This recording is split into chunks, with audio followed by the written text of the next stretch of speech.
What's up, guys? ARCHMAN here. A little review on the Benchmade mini Dejavoo. Had this little guy for like about a month now.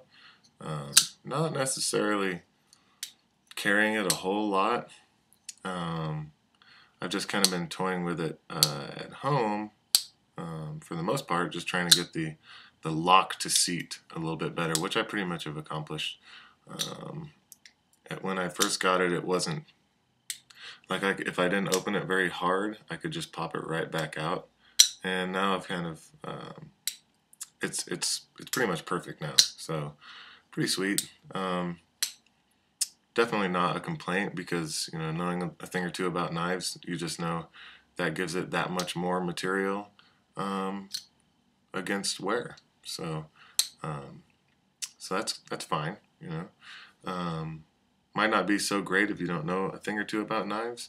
You might be like, well, it doesn't lock, But, folks, that just means you have more material in there to resist against any kind of premature wear. All right, so that's good.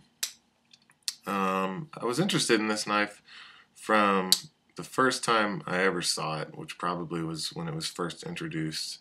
A lot of the time, when you get a Bob Lum design, it's going to be fairly pricey, And not only is this knife relatively inexpensive, you can find it for around $90. It also has the finest materials available, in my opinion. That's S30V, G10, and a titanium liner lock. Good stuff in this knife. So it's obviously very attractive, and which is why there's lots of videos about it and lots of reviews and things like that. All things considered, it's not one of the more discussed pieces on any of the forums, though. So, and when it is discussed, one of the big things that comes up, what's on your mind if you're watching this video, most likely is reports of poor closed blade retention. And that's what kind of kept me from buying one, even though I was very interested in it for at least a year now before picking it up. My report on that is that it's true. I'm sure it varies knife to knife, but it is true. So I took it apart and I was like, what the F? Why, what's the deal?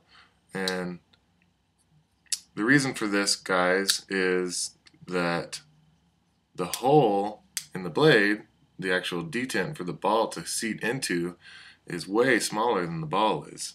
So it just barely goes in there. I mean, and you can look at it whenever you close the blade. If you look at that lock and the space between the lock and the blade and push it down, dink, you can see it barely goes in there. Hey, buddy. So that's a telltale sign, that it's not going to have the best retention there. So I just don't know why Benchmade would have done that, I can understand making the hole so the liner doesn't, so the ball doesn't go all the way in where the liner actually hits the blade. I can sort of understand that, but the reason for making such a tiny, the hole that small is kind of mind-boggling. I don't understand why they would do that. Who knows?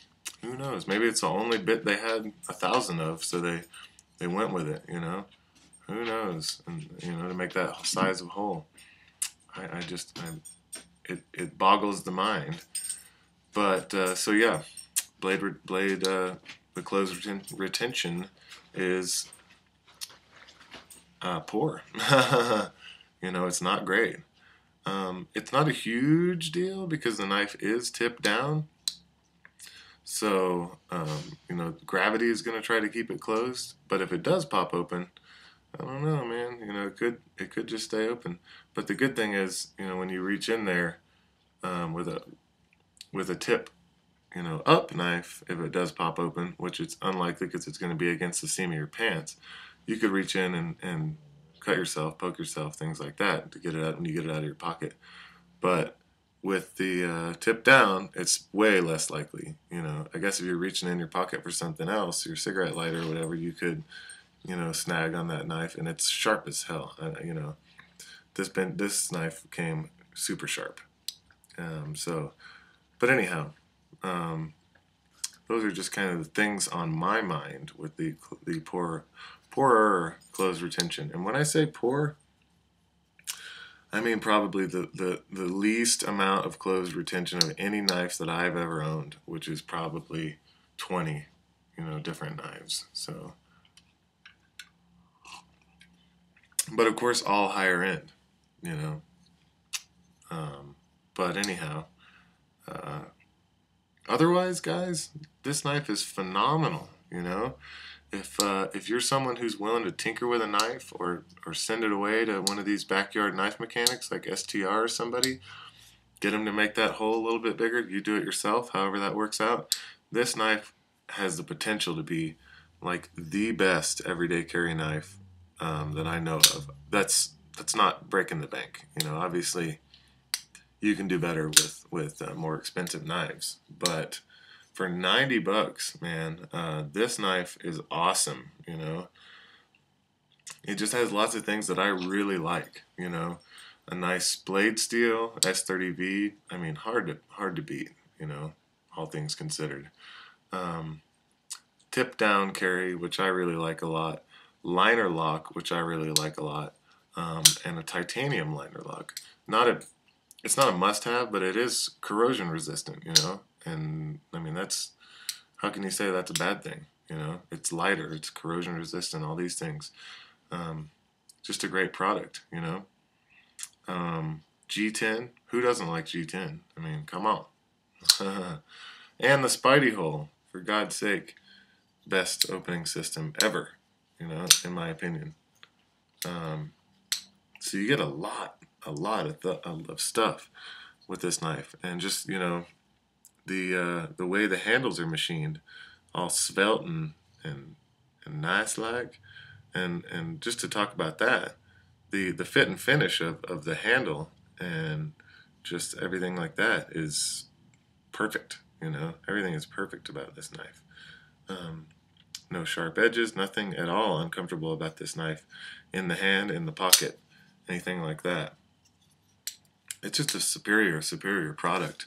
That the edge, the close retention is the only bummer about this knife, which is kind of it really is kind of outshined by just all the other ideal aspects of it. You know, one thing to consider though, if the fuzz does stop you, this knife, man, you know, if you don't have the pivot pretty tight, it could certainly be considered a gravity knife. You know, which sucks because I can't imagine, you know, the fuzz stopping you just to mess with you when you were doing nothing malicious or harmful in any way, just to ticket you or confiscate your tool, you know, just because you have it, you know, you're a bad person, possibly a bad person, you know. It's really unfortunate and just totally ridiculous.